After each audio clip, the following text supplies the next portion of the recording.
We begin with the nationwide flight reductions at some of the busiest airports in the country, only a few weeks before the holiday travel season kicks into high gear. CBS News reporter Karen Hua joins us from George Bush Intercontinental Airport in Houston, which, according to FlightAware, saw 2% of outgoing flights canceled and 24% delayed. What is it like today? What can flyers expect?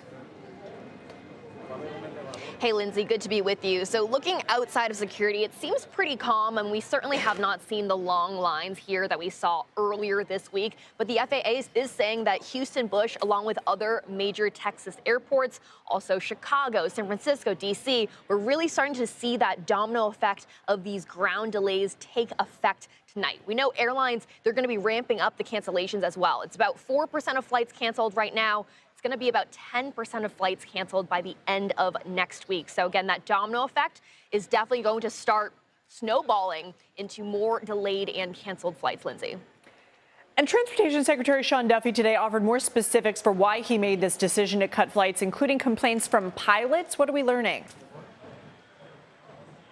Yeah, so Secretary Duffy said that first and foremost, there's already an understaffing when it comes to air traffic controllers. They're already down about 2,000 of them at airports across the country. The controllers who are still working, they've been doing so without a paycheck since mid-October for more than 30 days at this point. And those who are still working, he says some are working 6 days a week, 10-day weeks.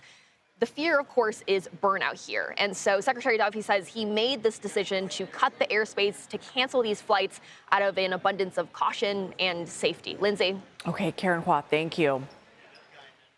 Democrats have unveiled their proposal to end the government shutdown, which is now in its 38th day. As Senate Minority Leader Chuck Schumer said today, they will vote to reopen the government if Republicans agree to extend health care tax credits for 1 year and create a bipartisan committee for broader health care negotiations.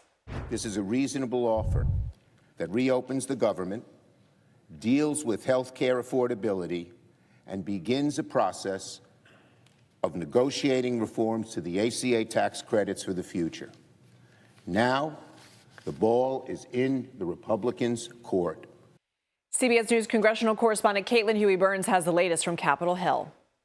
Well, there's been a lot of movement up here on Capitol Hill, but no end in sight for this government shutdown, at least today. Now, earlier this afternoon, Senate Democrats unveiled a proposal that they are offering to vote to reopen the government in exchange for a 1-year extension of those Obamacare tax credits.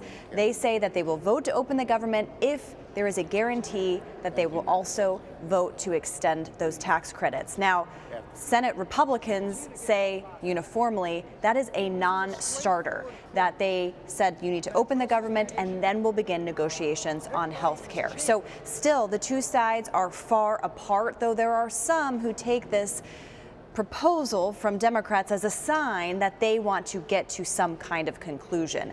Now, the difference of ending this week is that the Senate will actually be here this weekend. They are saying that they'll stay in town, try to keep working on this. They're also facing some pressure from President Trump, who urged them to stick around and find a deal. And if not, he said they should go ahead and abolish the filibuster. And I can tell you that that still is a non-starter among Republicans.